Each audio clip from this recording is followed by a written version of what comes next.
guys, this is Sam from Sword Style Guitar. Today we're going to be talking about entitlement and what that means in music.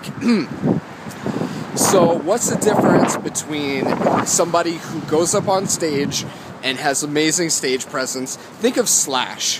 What is the difference between Slash and some 14-year-old kid who is, it's his first time on the stage and he's asked to take a solo? Well, the differences would be pretty obvious. The younger kid would obviously be pretty nervous. He'd be shaky. He'd be uncomfortable with the situation. Slash, just mouth open, just fucking like, boom, here I am, what's up? So what's the biggest thing that is the difference between those two things, between those two players? It's entitlement.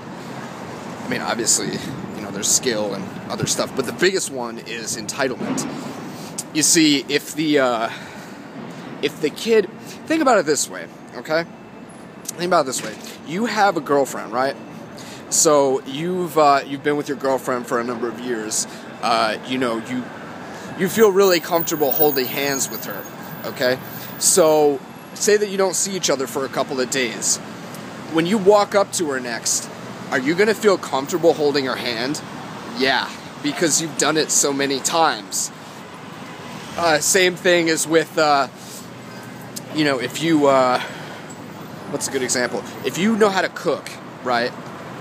Say that you know how to cook. Say that you, okay, say that you're from a different country, okay? Say that you're from Asia, okay? No, better example, let's reverse it. Say that you're American, okay? And you've never eaten sushi before. We've all gone through this. When we go into the sushi restaurant, or a Japanese restaurant, and we order our food, they give us chopsticks, right? So what happens when we get the chopsticks? Well, usually we ask for a fork because we can't use them. We'll probably dibble and dabble a little bit, but we can't use them ultimately, and it's too much of a pain in the butt to eat your food with, so you probably just order a fork to go with your food. Well, if you know, you were somebody raised with chopsticks, you would just walk up in there and be like, "Hey, give me those, give me those two little things, man," and then you use the chopsticks, and it's no problem. Well, see, the thing is that you didn't feel entitled to use them.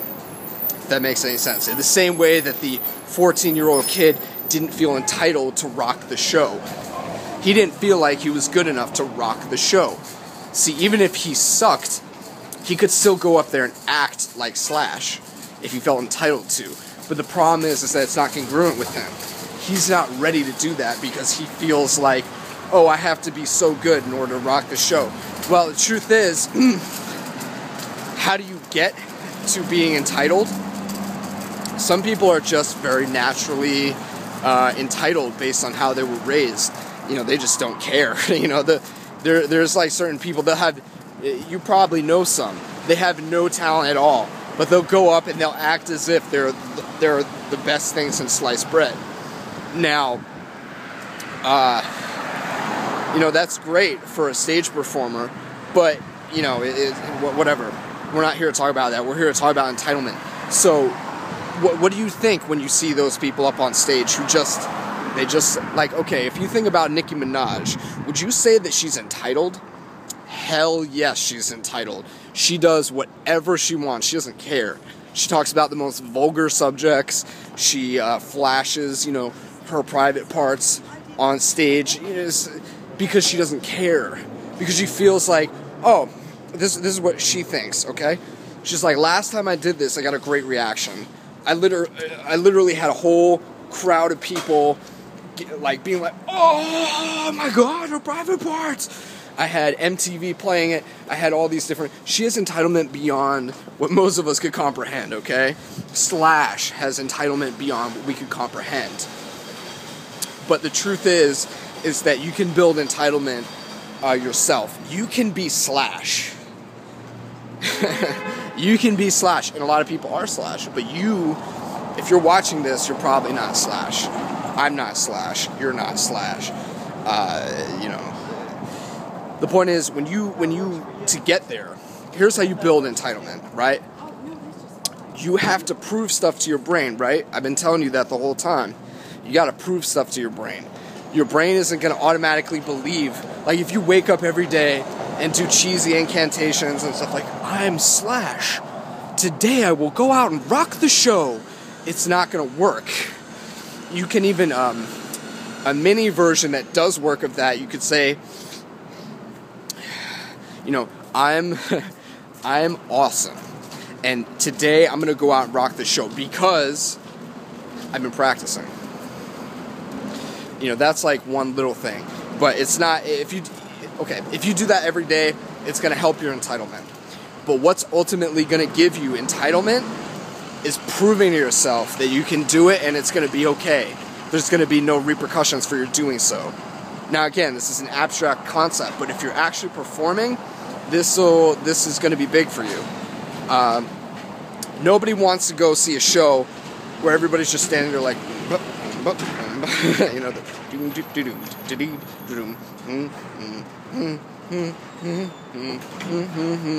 nobody wants to see that. They want to see people just going crazy because it gives them permission to go crazy. And they have fun. If you're having fun, they're having fun. So it's important for you to be entitled if you're a performer. So in order to get there, it's just like I've been saying, man, there's no easy way to do it. But experience is king. Field experience. Go out, get the experiences, get the reference experiences of playing on stage. Take risks, you know? Like, say in the beginning you're very reserved and you're nervous. Well, that's pretty normal until you're desensitized to it. So over time, you become desensitized to the environment, and then you start pushing the boundaries. You're like, oh, okay, well, so that show, I was too scared to make my guitar face. But now this stage, you know, I'm going to try doing it once or twice. And you do it, and, you know, pretty soon you're doing the guitar faces on stage. Strangling that note. And, you know, people love it. So, you know, it's about proving to your brain that it's going to be okay through experience. It's about recognizing that people love, like, okay, you could think that this is the big divide in musicians. I'd say about half of them act like they're James Bond, and they're just too cool. They're like, no, I will not act in such a rambunctious manner because I play jazz. And people are sophisticated. They're classy people, okay? We don't want to see that type of behavior from it's like, nah, dude. We're all people, and we all want to see a good show, okay? We're paying you money. We want to feel good. That's why we come to the show. So, you know, entertain us. And that's like your job, is you're an entertainer. So, there's the James Bonds of the world who want to sit there sipping their scotch, you know, gently stirred, while they execute the correct notes over the progression. And then there's people who just love what they're doing, and their love just shines through because that's what they do. Or they're really drunk. Either or. I don't drink, so I can't exactly rely on that. But, you know, I still like to have fun live and try and get into the show, and everybody should ultimately do that. Entitlement is way bigger than this. I'll probably do another couple videos on this. I'm trying to keep the videos short. But, yeah, entitlement, you know, very, very big. Imagine the difference between, say, let me see, who would be a good example, contrast. Look at a guy